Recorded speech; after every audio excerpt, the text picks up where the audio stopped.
Today I want to talk about 25 of my photos to give you hints and ideas of why I shoot those photos and hopefully giving you some ideas on types of landscape photography that you can do. So let's get started. Idea number one, be on the location with 30 or 45 minutes before the sunrise.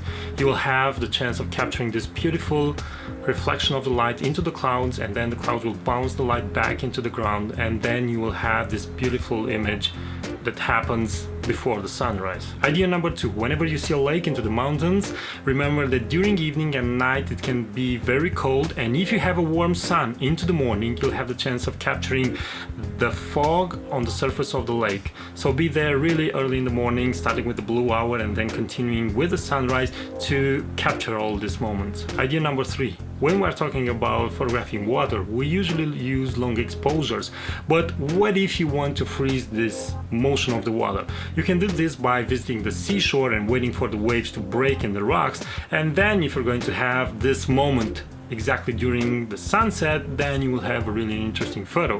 Idea number four, when you are in the mountains, search for dramatic light. Now this can mean different things, but for this case means that the light shines only a place in the mountain, only a rock. Take this photo and then post-process it in black and white with high contrast, and you will get some really dramatic images. Idea number five, add interest and proportion to the landscape by using a human subject. Now you can use a friend to do this, or maybe wait for a tourist to step into the photo. In this case, I used my wife Monica, so I had the chance of posing her. Idea number six, again with the water.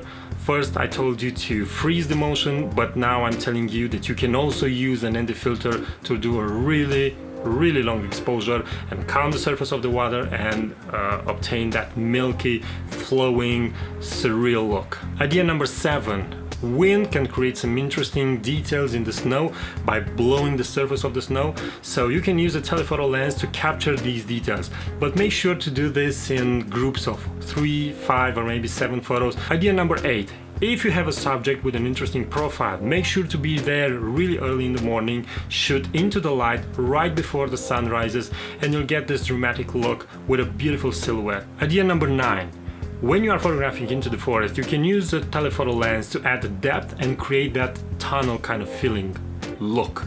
Idea number 10, small details into the forest can be really interesting subjects.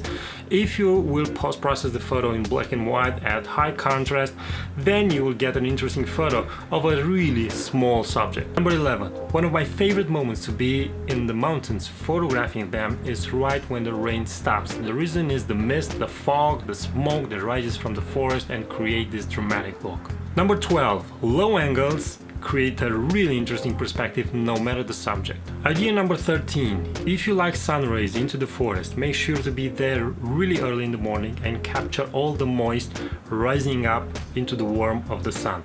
Then you will have a chance of seeing the sun rays through the branches of the trees.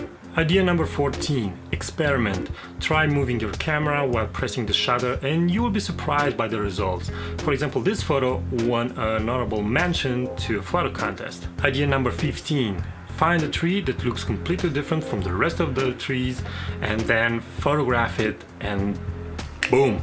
Idea number 16, again find a tree that is completely different into the forest, process the image in high contrast black and white, and then you will get a completely different image of that tree. Idea number 17, high angles, just like low angles, create interesting perspective no matter the subject, so you have to try it. Idea number 18, I like photographing flowers into the light, usually during sunset or sunrise, but the reason is the light that it's shining through the flower and creates a really beautiful and fairy tale look. Idea number 19, when you are photographing into the forest, try searching for an area that is into the darkness, and then at the end of this darkness there is light.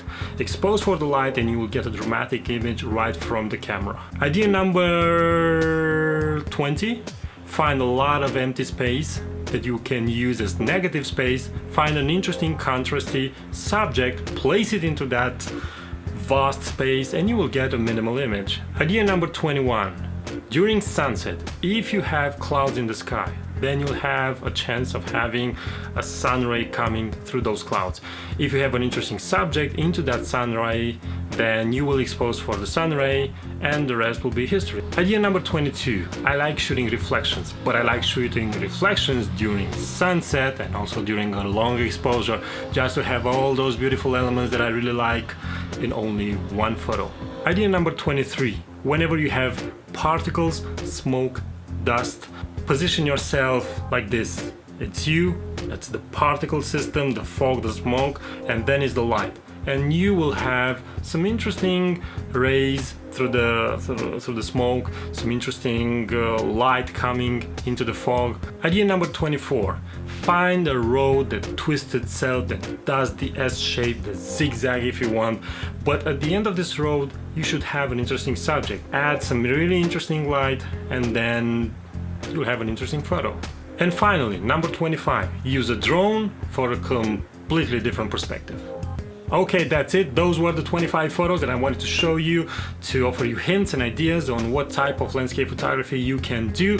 If you're here for the first time, please consider subscribing to this YouTube channel. If you want to say something about this video or my channel, use the comment section below, but be polite.